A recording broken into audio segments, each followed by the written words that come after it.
Yo guys, welcome back to my channel, and today is the big one, or biggish one, the Newcastle preview. We haven't won the game yet, famous last words, but anyway, before you do anything, if you could like, comment and subscribe and share with your friends so they can share with their friends so that they can share with their friends, I'd really appreciate it. So make sure you do that for me, please, down below. So Newcastle, I spoke about it a little bit on Tuesday, on Wednesday, after the Preston game, about how it's big that we win this game on Saturday morning, because if we don't win, let's say if we draw the game, for example, it's gonna feel like a loss, honestly, because we're already 5 points behind Man City and 4 points behind Liverpool. We're about less than 10 games into the season. So I'm assuming they're both going to win their games on the weekend, even though they're not playing their best football either. But I'm assuming that they will win as well. So if they win and we draw, for example, the gap would go to 7 points to Man City and 6 points to Liverpool. Or if we lose, it's 8 and 7, respectively. So we can't afford to do that because we've got Chelsea next week as well. So it's imperative for Arsenal to win tomorrow and against Chelsea next week, so we can kickstart our season again, because we've got very good news that Martin Odegaard is going to be healthy. Those rumours early in the week that he was going to be healthy, he could make the Newcastle bench, but Mikel Arteta said no in the press conference today. So it's safe to assume that he could make the bench against Inter in the next week, and then Chelsea next weekend he could possibly even start. So that's great news. We got William Saliba coming back from suspension. Gabriel's injury is not serious either. The only serious injury we got right now that I can think of top of my head is Calafiori, who's going to be out for a few weeks until probably November international break, which isn't too much of a big deal. But Ben White's got some joint issues or something like that. But that's according to Arteta this morning. But we found out that he trained later on in the day, so that's good news as well. So it finally feels like Arsenal coming whole again, and we desperately need it because our season is on the line already. Because okay, we're in the Carabao Cup quarterfinals, and if we beat Crystal Palace at home, which I fully expect us to do, we're in the semis, and there's no Man City, so that's good news as well. But this Arsenal team is going to be judged on major trophies like the Champions League or the Premier League, because it's been 5 years now without a trophy and over £800 million spent. So you need to start producing the big trophies. So even though a Carabao Cup would be nice, that's like a cherry on top. So that's not gonna do much in the grand scheme of things for Arsenal fans and for your legacy at Arsenal, for Mikel's legacy at Arsenal. So if we do win and we win next week against Chelsea, then I feel really good, because I think our schedule gets a lot softer after that. So it'll be a time where we can go out our second half of the season run where we didn't lose a game, I think. We can do that, but starting from now till the end of the season, and that could give us that could be the chance we need to go possibly snatch the title. But we need to do that right now. We need to start the run to the end of the season without losing, or losing one game at most. We need to start that run now, because you can't afford to drop points against Pep Guardiola and Man City, because they've shown over the years that they can't do that. Because there was a year when Liverpool and City finished on 98 and 97, and Man City won the last 14 games in a row to win the title. That's how good they have been, and they are still at this point in time, as they're on the 4-peat chasing the 5-peat. So we need to get into gear now and make sure that we take them to the end of the season like last year. But I'm fully confident that we can do that. I am confident, because I believe that with the people coming back from injuries, you're gonna see the best of Arsenal. You're not gonna see the boring Arsenal no more. You're gonna start seeing the fun and exciting Arsenal. Because when Odegaard comes back in, you're gonna see all the creativity just spark into life again. Because remember, our strongest midfield was supposed to be Marino, Rice and Odegaard, but Partey's been better than Rice. Partey's been our best midfielder this season, so now he's another gear in the He's like another piece in the puzzle. So now we can have we can have more than one combination of great midfield in the Premier League. So I'm excited, man. I'm excited for everyone to just come back and also just be whole again. It's just so frustrating. And I know as an Arsenal, I should be complaining too much because we were relatively healthy last season compared to a lot of other teams. But I'm not gonna lie, I feel your guys' pain, man. Like we've been unhealthy for like 2 months, and it's drained me mentally watching Arsenal games because there's no creativity and no nothing in the games. So it's gonna be great to have them all back, have the boys back again, to start seeing exciting Arsenal, and I can be more excited about watching games again. So as for my lineup for the game, I would personally go Ryan in goal. Obviously, nothing said. If Ben White's fit, you start him.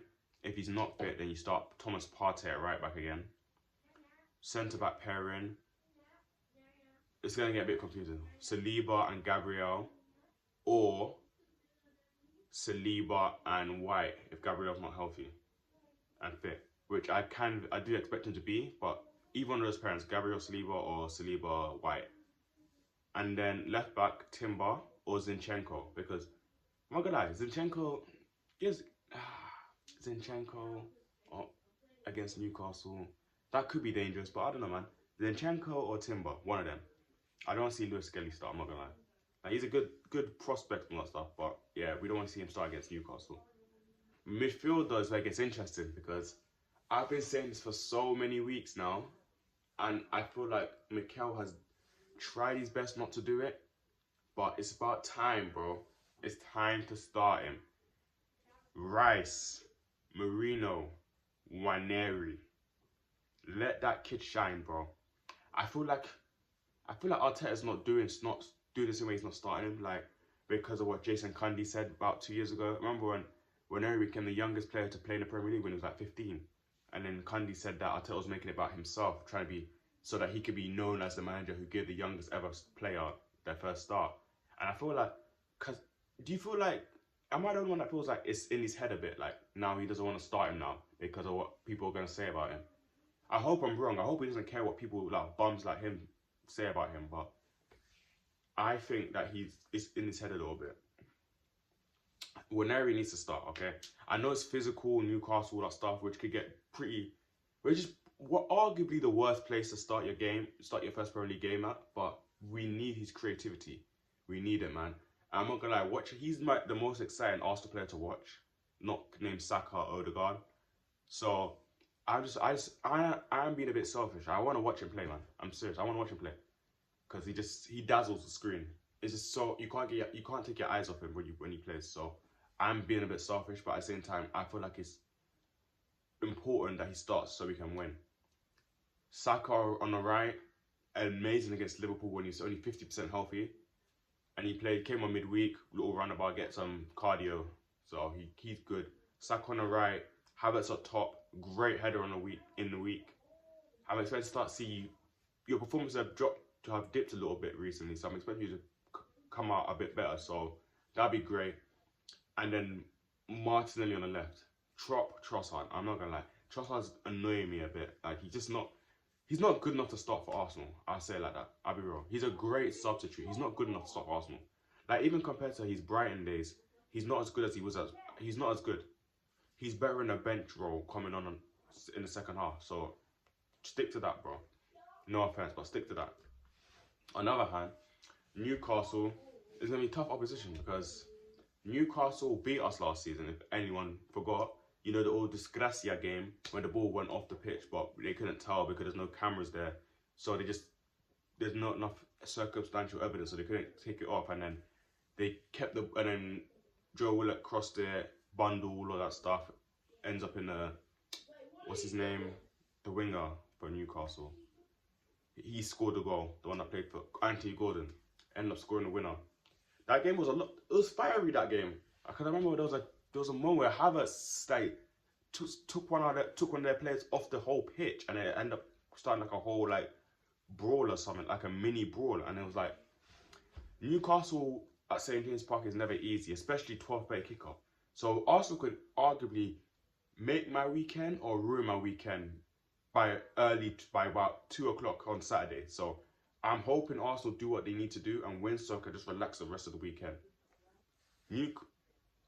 I think we all know the dangerous players to watch from Newcastle. Alexander Isak, one of the best strikers in the Premier League. Even though he's seeming a touch overrated right now, I'm not gonna lie.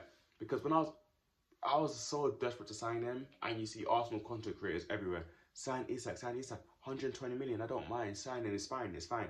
And then you watch him, he's a good striker, isn't it? He's a good striker. Like, he scored a lot of goals, like, compared to games last year. But it's like, you watch, he's just not, like, 120 million. He's not a 100 million player. He's not 80 million. He's like a 70, 60 million pound player. He's a good player, but he's a tad overrated. I think it's because of the striker market right now. Like, if you ask me what striker I'd want to get the most, it's Victor Gyökeres at Sporting, because he looks like an absolute monster and his finishing is crazy. Like, I seen a highlight today on Twitter when he rifled into the top corner. Like, he looks like he's a monster. I'd rather have him than Isak, because Isak is more explosive than Havertz, but he's too close to Havertz, if you know what I mean. Like, Gyökeres is the one that I'm looking at in terms of strikers, not Isak. But he's dangerous.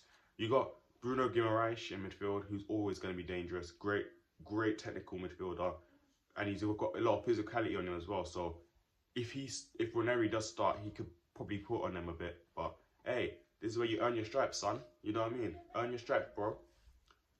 If you can survive Newcastle, you can survive anywhere. I'll say that. And then you got Joe Linton, who's just an energy monster in the midfield, tall, strong, fast. No, he's a ball of energy. I'm not gonna lie, you got Gordon as well on the wing, obviously very good player. When he first came from Everton, I wasn't too high on him, but he's improved a lot. You got Harvey Barnes, who's always been a good footballer, great finisher. And I think you got Miguel Almiron, who's, he's dead. Apart from that 6 months where he was better than Jack Grealish after Grealish made fun of him, but I digress. So the main players, Newcastle are a good team. They just haven't played well this season. And we need to make sure we're not the team that they turn their season around against. You know what I mean? They've got really good players. I'm not really looking at the defence too tough, because apart from that 1 year, 2 years ago where they had a good defensive record, they haven't been good since. So I'm not really looking at the defence, goalkeeper, Pope, nah. So Isak, Gordon, Barnes, Guimaraes, and Joe Linton, those are the 5 most dangerous players in the game that we have to stop. And I fully believe we can stop them, because I think that we're a lot better team than Newcastle. Let's just keep it a buck. We're way better than Newcastle. So I'm not trying to see any of this, oh, we should take it. Just beat them, please. Just beat them. We're better than them. Just show that we're better than them and just give me a nice weekend off. Please, Arsenal. That'd be really good. Arteta don't need to do anything too tough. Just please, I just hope there's no referee interference in this game, bro. I say that, but we just know there is going to be. Because the guy on VAR, I think it's Jared Villett, he was the one that sent off Saliba last week. Against Bournemouth, sorry. So, yeah, it's tough. And he's a Liverpool fan as well, funny enough. Eh?